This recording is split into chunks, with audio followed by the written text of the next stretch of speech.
안녕하세요. 제 이름은 수연입니다. 결혼 초 저는 매일 얼음판을 걷는 기분이었습니다. 한 발짝만 헛디뎌도 며느리는 시댁이 우선이라는 시어머니. 금자씨에 보이지 않는 규칙에 금이 갔기 때문입니다. 그 얼음판은 너무 얇아서 언제 깨질지 몰라 매 순간이 긴장의 연속이었습니다. 아침에 눈을 뜨면서부터 밤에 잠들 때까지 제가 하는 모든 행동과 말, 한마디 한마디가 시어머니의 눈에 어떻게 비칠지 걱정해야 했습니다. 하지만 그 얼음판을 단단한 다리로 바꿔준 정말 통쾌했던 날이 있었습니다. 그날의 주인공은 바로 제 친정어머니였죠. 오늘 그 믿기 어려운 이야기를 여러분께 들려드리려고 합니다. 어떻게 한 장의 영수증이 우리 가족의 모든 것을 바꿨는지 말입니다. 저는 평범한 공무원 아버지와 불의를 못 참는 성격의 엄마 영옥 사이에서 자랐습니다. 엄마는 정말 특별한 사람이었습니다. 아파트 단지에서 불꽃이 튀면 소화기를 들고 달려가는 사람이었고, 지하철에서 몰카범을 목격하면 그 자리에서 바로 잡아 끌고 가던 사람이었습니다. 이웃집에서 가정폭력 소리가 들리면 바로 경찰에 신고하고 직접 문을 두드리기도 하셨죠. 그런 집에서 자란 저에게 남편 민호와의 만남은 정말 편안한 바람 같았습니다. 그는 예의 바르고 진중한 사람이었습니다. 처음 여수에 있는 저희 집 풀빌라에 왔을 때 그는 진심으로 감탄하며 바다가 보이는 테라스에서 저녁 노을을 바라봤습니다. 부모님께서 얼마나 정성스럽게 가꾸셨는지 감사해했죠. 부모님도 그를 무척 좋아하셨습니다. 아버지는 그의 차분함을, 엄마는 그의 예의 바름을 마음에 들어 하셨습니다. 엄마는 저 친구는 진국이라며 사람 됨됨이가 바르다고 흐뭇해 하셨죠. 그런데 문제는 시댁 인사 첫날부터 시작되었습니다. 정중하게 인사를 드리고 정성스럽게 준비한 선물을 드린 후 저는 시어머니 금자씨와 마주 앉아 있었습니다. 분위기는 나쁘지 않았습니다. 그런데 갑자기 그분이 딱 한 문장을 던졌습니다. 남자를 몇 명 만나봤냐는 질문이었죠. 그 순간 방 안의 공기가 한순간에 바뀌었습니다. 시아버지는 당황한 표정으로 아내를 쳐다보셨고 민호는 얼굴이 빨개지며 어색하게 웃었습니다. 저는 그때 처음 깨달았습니다. 아, 이게 시작이구나. 이것이 앞으로 제가 걸어야 할 얼음판의 첫 번째 균열이구나. 2명 정도라고 대답했을 때 시어머니의 표정에서 묘한 만족감이 스쳐 지나가는 것을 놓치지 않았습니다. 마치 제가 합격했다는 듯한 표정이었죠. 그날 집으로 돌아가는 차 안에서 민호가 미안하다며 어머니가 좀 직설적이라고 나쁜 뜻은 아니라고 변명했습니다. 하지만 저는 이미 알고 있었습니다. 이것은 시작일 뿐이라는 것을. 신혼여행에서 돌아온 후 첫 시댁 인사는 정말 기억에 남습니다. 현관 문턱에서부터 시어머니 금자씨의 시선이 제 발끝부터 머리까지 훑어내렸습니다. 특히 제가 신고 온 구두를 유심히 보시더니 앞으론 비싼 건 사지 말라고 이제는 저가 아니라 아들을 챙겨야 한다고 말씀하셨습니다.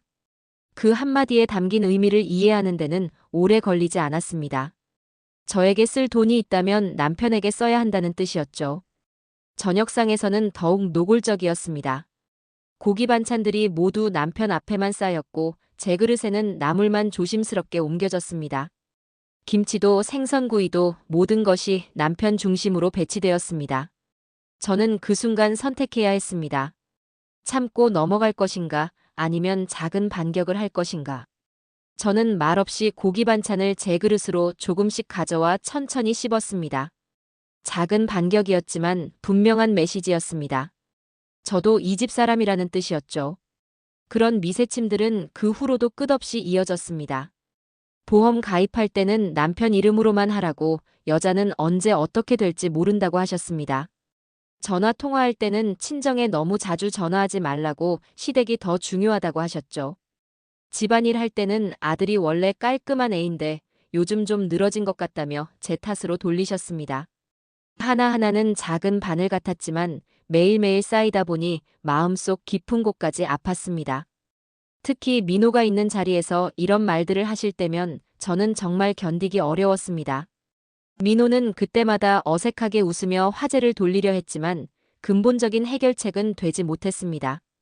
오히려 그의 그런 반응이 시어머니에게는 며느리보다 엄마 편이라는 메시지로 전달되는 것 같았습니다.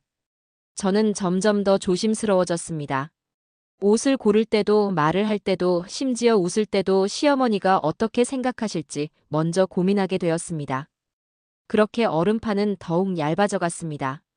임신 6개월 차였던 어느 주말, 저는 입덧이 좀 나아져서 처음으로 시댁에서 하루 종일 지내고 있었습니다. 그날 오후 주방에서 갑자기 우당탕 소리가 났습니다.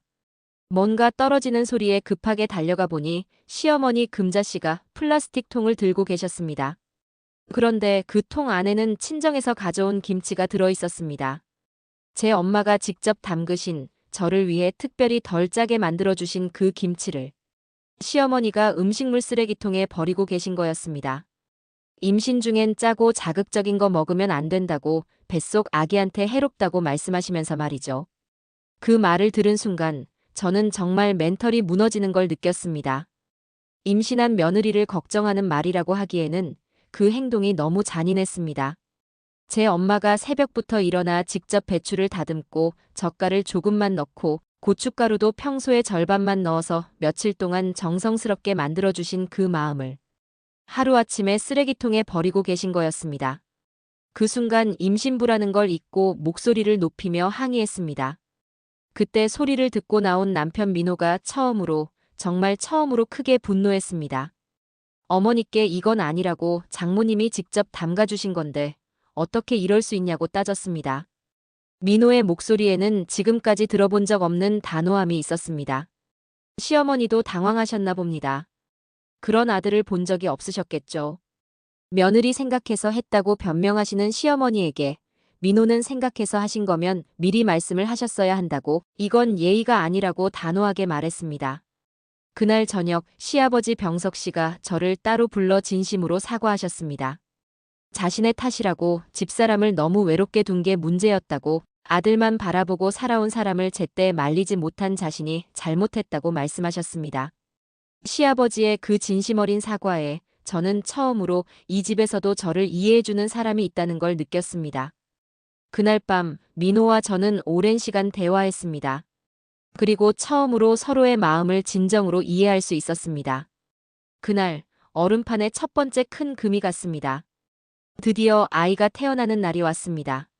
출산 과정은 정말 힘들었지만 건강한 아들을 낳았을 때의 기쁨은 말로 표현할 수 없었습니다. 민호는 아이를 안고 눈물을 흘렸고 저도 덩달아 울음이 터져 나왔습니다. 그런데 그 감동적인 순간에도 시어머니의 승부욕은 계속되었습니다. 친정에서 출산 축하금으로 100만 원을 봉투에 넣어 보내주셨습니다. 정성스럽게 준비한 돈이었죠. 그런데 시어머니 금자씨가 그 봉투를 받아보시더니 잠시 어디론가 사라지셨다가 돌아와서는 남편 손에 다른 봉투를 쥐어주셨습니다. 아들도 고생했다며 민호에게 받으라고 하시면서 말이죠. 나중에 확인해 보니 그 봉투 안에는 101만 원이 들어 있었습니다. 친정에서 주신 것보다 1만 원을 더 넣으신 거였습니다. 그때 저는 깨달았습니다. 이건 며느리를 향한 배려가 아니라 경쟁자를 향한 시샘이라는 걸 말입니다. 남편이 친정에도 예의 바르게 잘하고 저를 사랑하고 아껴주는 모습이 시어머니에게는 불편했던 거죠. 마치 자신의 영역을 누군가가 침범한다고 느끼신 것 같았습니다. 신생아실에서 아이를 보면서도 시어머니는 계속 비교를 했습니다. 아이가 민호를 닮았다며 이마가 똑같다고, 민호 어렸을 때랑 똑같다고 반복해서 말씀하셨습니다. 저와 닮은 부분에 대해서는 일절 언급이 없었습니다. 마치 아이가 온전히 자신의 혈육인 것처럼 행동하셨습니다. 그 모습을 보며 저는 참 씁쓸했습니다. 새 생명의 탄생이라는 이 세상에서 가장 축복받아야 할 순간에도 이런 경쟁 의식을 놓지 못하시다니. 하지만 동시에 생각했습니다. 이제는 정말 끝을 봐야겠다고 말입니다. 아이가 돌이 지난 여름 성수기였습니다. 여수의 풀빌라는 그 시기가 가장 바쁠 때입니다. 예약도 빨리 차고 가격도 평소의 2배 이상이 되죠. 저희 부모님도 성수기를 위해 몇 달 전부터 준비하십니다. 그런데 어느 날 시어머니 금자씨가 전화를 하셨습니다. 동창회가 있는데 풀빌라 5채 정도 예약할 수 있겠냐고, 20명 정도 되는 사람들이 모두 여수 가보고 싶어 한다고 말씀하셨습니다. 저는 부모님께 말씀드렸고 부모님은 흔쾌히 승낙하셨습니다. 며느리의 시어머니가 하시는 말씀이니 당연히 도와드려야 한다고 하시면서요. 후불로 해도 괜찮다고 하셔서 저희는 7월 성수기 주말 이틀을 통째로 비워두고 기다렸습니다. 5채 전체를 말입니다.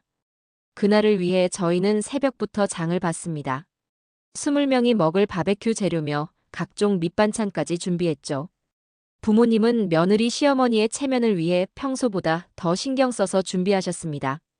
객실 청소도 완벽하게 했고 수건과 어메니티까지 새 것으로 교체했습니다. 정원의 잔디도 깎고 풀장 청소도 했죠.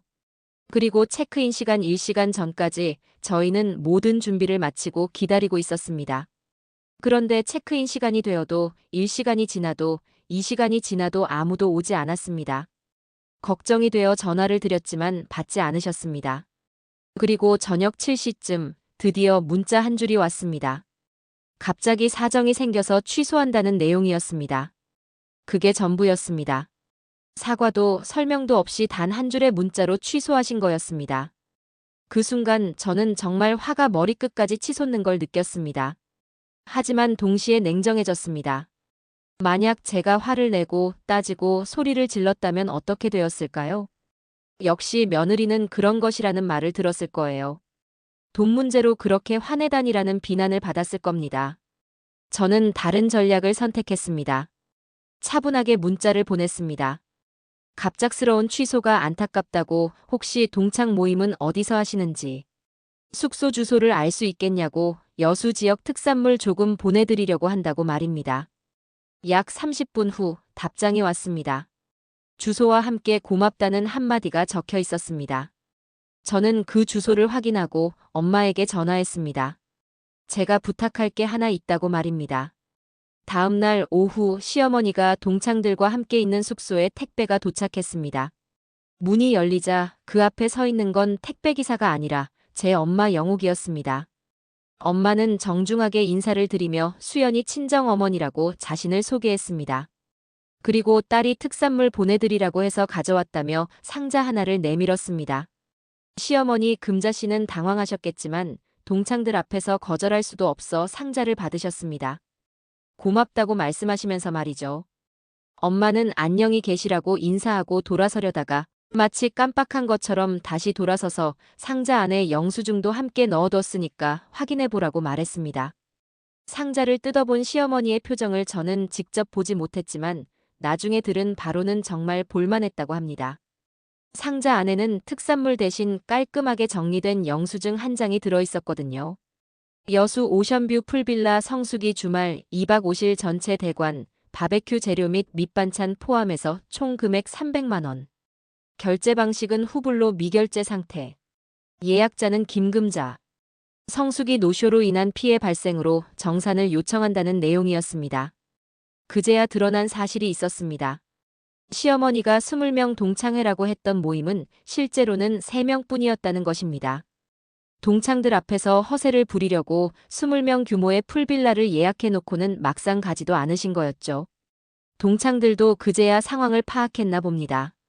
왜 갑자기 여수 여행이 취소되었는지, 왜 금자씨가 그렇게 당황하고 계신지 말입니다. 허세의 장막이 걷히자 시어머니의 목소리는 흔들렸다고 합니다.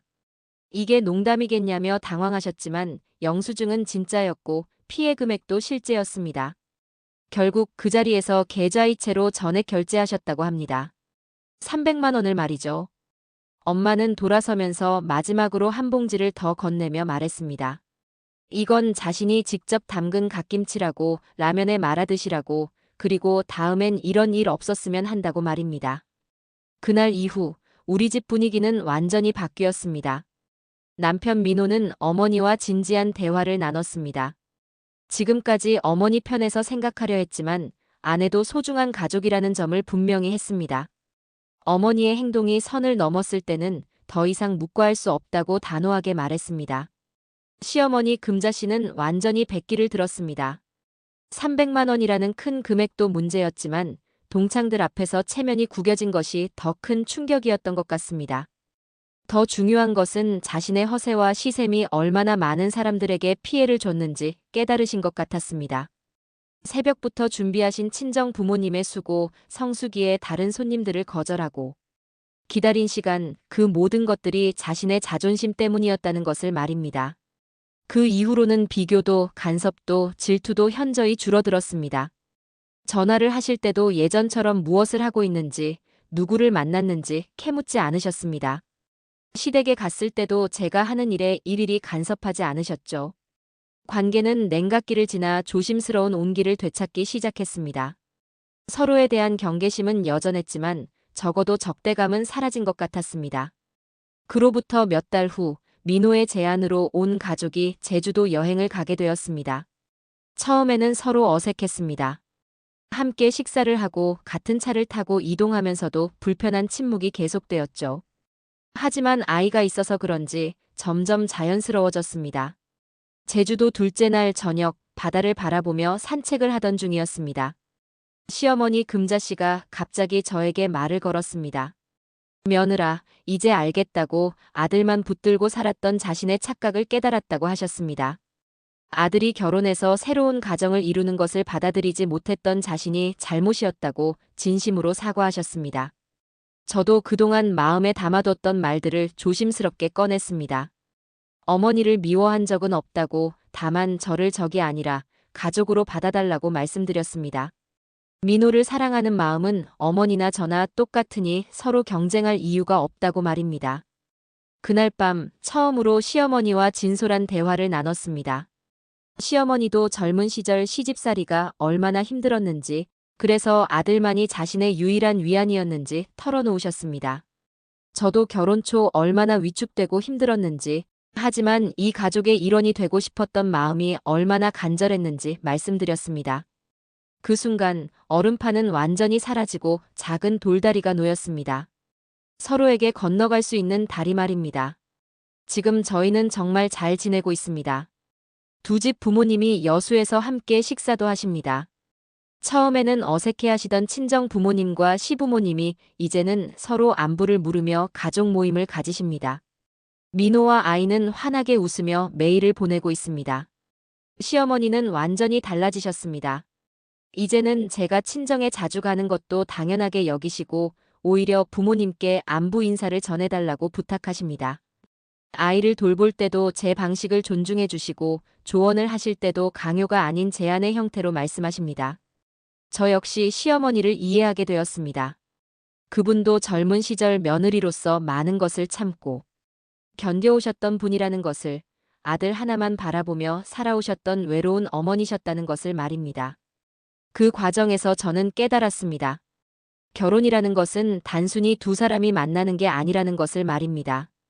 서로 다른 시간표로, 다른 가치관으로, 다른 경험으로 살아온 두 집안이 만나서 새로운 가족을 만들어가는 과정이라는 것을 깨달았습니다.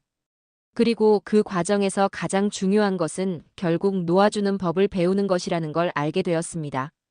시어머니는 아들을 놓아주는 법을, 저는 혼자만의 남편이라는 생각을 놓아주는 법을, 민호는 양쪽 모두를 만족시키려는 욕심을 놓아주는 법을 배워야 했습니다. 그날의 영수증은 단지 돈의 문제가 아니었습니다.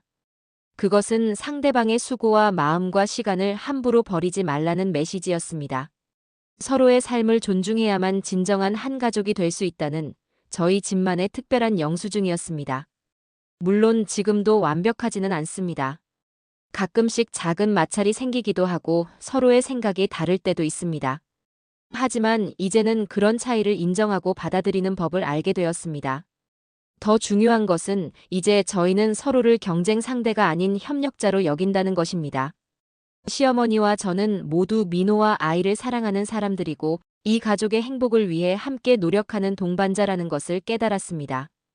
아이가 자라면서 이런 이야기를 해줄 날이 올 것입니다. 할머니와 엄마가 어떻게 진정한 가족이 되었는지, 때로는 용기 있게 맞서는 것도 필요하지만 결국에는 이해와 배려로 모든 것을 해결할 수 있다는 것을 말입니다. 그리고 언젠가 아이가 결혼을 하게 되면 저는 절대 시어머니가 저에게 했던 그런 실수를 반복하지 않을 것입니다. 새로운 가족을 맞이하는 것은 잃는 게 아니라 얻는 것이라는 그날의 교훈을 잊지 않을 것입니다. 지금 이 이야기를 들으시는 여러분 중에도 혹시 비슷한 상황에 놓인 분들이 계실지도 모릅니다. 며느리로서, 시어머니로서, 또는 그 사이에서 고민하는 남편으로서 말입니다. 제가 드리고 싶은 말씀은 이것입니다. 때로는 참는 것만이 능사가 아니라는 것입니다. 정당한 방법으로 품위 있게 자신의 입장을 표현하는 것도 필요합니다. 하지만 그 과정에서 상대방의 체면을 완전히 구기거나 관계를 회복 불가능한 상태로 만들어서는 안 됩니다. 저희의 경우 친정 어머니의 영수증 작전이 통쾌하긴 했지만 그것만으로 모든 문제가 해결된 것은 아니었습니다. 진정한 해결은 그 후에 서로를 이해하려고 노력하고 진솔하게 대화하면서 이루어졌습니다. 가족이라는 것은 혈연만으로 만들어지는 게 아니라 서로에 대한 이해와 존중, 그리고 사랑으로 만들어지는 것입니다.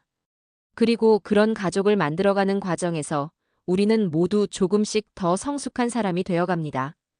얼음판 위를 걷던 며느리에서 이제는 단단한 다리 위를 당당하게 걸어가는 한 가족의 구성원이 된 저의 이야기가 여러분께 작은 도움이 되었기를 바랍니다.